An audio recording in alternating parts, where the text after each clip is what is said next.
नमस्कार दोस्तों, मैं दीपक शुक्ला आपका स्वागत करता हूं आपके अपने YouTube channel A to Z banking information पर। दोस्तों, आज देश की केंद्रीय वित्त मंत्री माननीय निर्मला सीतारमण जी ने 2023-24 का आम बजट पेश किया। तो आज हम इसी विषय पर चर्चा करेंगे कि आखिर इस बजट में किसानों के लिए खास क्या रहा, इस बजट से किसानों को क्या मिला, किसानों की आय बढ़ाने के उद्देश्य से सरकार ने कौन कौन से कदम उठाए। क्योंकि किसानों को बहुत ज्यादा उम्मीद थी कि सरकार पीएम किसान योजना में जो अभी तक साल में 3 किस्तें मिलती थी 2-2 हजार रुपए की, उसे सरकार बढ़ा करके 4 किस्तें कर देगी।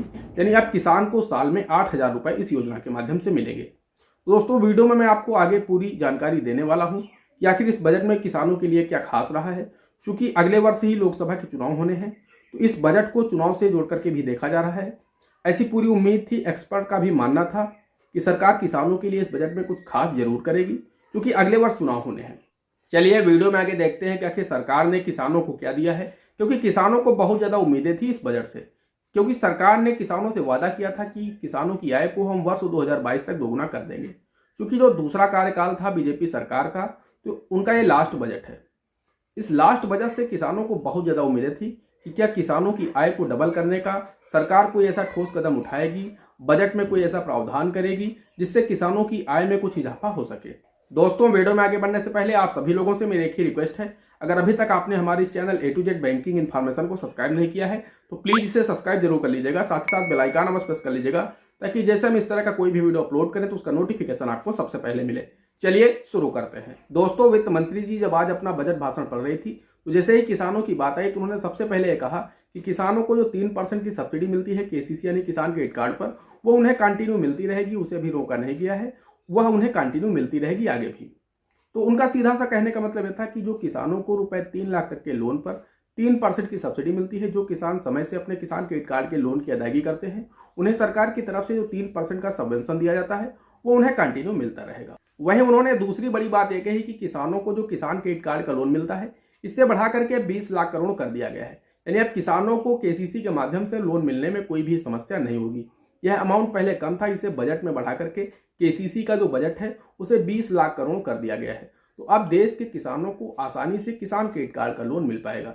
इसी उद्देश्य से सरकार ने इस बजट को बढ़ा करके 20 लाख करोड़ कर दिया है। दूसरी बात उन्होंने मत्स्य पालन के किसानों के लिए कही। उन्होंने कहा जो किसान मत्स्य पालन योजना से जुड़े हुए हैं, ऐसे किसानों के लिए 6,000 करोड़ का अलग से बजट प्रस्तावित किया गया है, जो कि मत्स्य पालन से जुड़े हुए किसानों के लिए काफी हद तक सहायता करेगा। यानी किसानों को जो भी मत्स्य संपदा योजना के माध्यम से सब्सिडी मिलती है, उन्हें सब्सिडी मिलने में या फिर किसी भी तरह की फंड की कोई कमी नहीं होने पाएगी। अलग से 6,000 करोड़ रुपए का बजट भी उन्होंने प्रस्तावित किया है, जो कि इस बजट के भाषण में उन्होंने बताया। तो दोस्तों, जो भी किसान मत्स्य पालन योजना से जुड़े हुए हैं, उन किसानों के लिए 6,000 करोड़ रुपए का अलग से बजट माननीय वित्त मंत्री जी ने किसानों को दिया। और अब जो मत्स्य पालन योजना में सब्सिडी वगैरह मिलती है, तो उसमें किसानों को कोई दिक्कत ना हो, मत्स्य पालन में किसी तरह की कोई समस्या ना आए। मत्स्य संपदा योजना के लिए सरकार ने 6,000 करोड़ रुपए का बजट भी जारी कर दिया है। दोस्तों, अब बात कर लेते हैं प्रधानमंत्री किसान सम्मान निधि योजना की, जिससे किसानों को बहुत ज्यादा उम्मीदें थी। किसानों को पूरी तरह से भरोसा था कि सरकार साल में जो 2-2 हजार रुपए देती है 3 किस्तों के माध्यम से, यानी 6,000 रुपए सरकार आर्थिक सहायता किसानों को प्रदान करती है पीएम किसान योजना के माध्यम से। तो अब सरकार इस बजट में 8,000 कर देगी। यानी अब किसानों को साल में 4 किस्तें मिलेंगी। ऐसी मीडिया रिपोर्ट्स में भी खबरें चल रही थी पिछले 15 से 20 दिनों में कि सरकार ने तैयारियां पूर्ण कर ली है, अब किसानों को 8,000 रुपए मिलेंगे।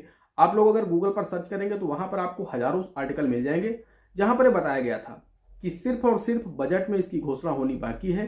किसानों को अब साल में 2-2 हजार रुपए की 4 किस्तें मिलेंगी। अभी तक किसानों को साल में 2-2 हजार रुपए की 3 किस्तें मिल रही थी। लेकिन दोस्तों, यहां पर सरकार ने सिर्फ और सिर्फ 3 ही किस्तें रखी हैं। सरकार ने इस योजना में कोई भी राशि नहीं बढ़ाई है। तो किसानों को अब भी साल में 6,000 रुपए ही मिलेंगे। किसानों को बहुत ज्यादा उम्मीदें थी, क्योंकि किसान लगातार आर्टिकल पढ़ रहे थे, तो किसानों को लग रहा था कि जरूर हम लोगों की किस्तें बढ़ जाएंगी। लेकिन ऐसा नहीं हुआ। योजना में अब किसानों को 6,000 रुपए ही जो मिल रहे थे वो ही मिलेंगे, वो बढ़ाए नहीं गए हैं। तो आखिर सरकार ने जो कहा था कि किसानों की आय को हम दोगुना करेंगे, इस पर सरकार ने कोई ठोस कदम नहीं उठाया है। फिलहाल दोस्तों, मेरी समझ में अगर हम किसानों के दृष्टिकोण से इस बजट को देखें तो मुझे बहुत अच्छा नहीं लगता है कि ये किसानों के लिए एक बहुत अच्छा बजट है। हाँ, मुझे एक चीज इस बजट में बहुत अच्छी लगी, जो कि अब जो इनकम टैक्स का जो स्लैब है, तो सरकार ने कहा है कि अब अभी तक उन्हें जो 5 लाख रुपए तक के टैक्स में राहत मिलती थी, उसे बढ़ा करके अब 7 लाख रुपए कर दिया गया है। यानी अब जिनकी भी इनकम 7 लाख रुपए तक होगी ऐसे लोगों को कोई भी टैक्स नहीं देना होगा, यानी जीरो टैक्स होगा। तो ये चीज़ मुझे बहुत अच्छी लगी। लेकिन ये जो मध्यम वर्ग के लोग हैं उन लोगों के लिए बेहतर है। लेकिन जो किसान है, किसान की आय बढ़ाने को लेकर के मेरी समझ में ऐसा सरकार ने कोई ठोस कदम नहीं उठाया है। इस बजट में किसानों के लिए कुछ ऐसा विशेष नहीं किया गया है, क्योंकि अगले वर्ष चुनाव है और किसानों को बहुत ज़्यादा उम्मीदें थी। लेकिन ना ही पीएम किसान योजना का पैसा बढ़ाया गया है और ना ही कोई ऐसी योजना लाई गई है जिससे किसानों की आय में बढ़ोतरी हो सके। बाकी आप लोग कमेंट करके जरूर बताइएगा कि आपको यह बजट कैसा लगा। किसानों के दृष्टिकोण से आपको क्या लगता है कि सरकार को कुछ और इस बजट में ऐड करना चाहिए था किसानों के लिए या फिर नहीं। दोस्तों आज के वीडियो में इतना ही। मिलते हैं अगले वीडियो में किसी अगले इंटरेस्टिंग टॉपिक के साथ। तब तक के लिए जय हिंद, जय भारत।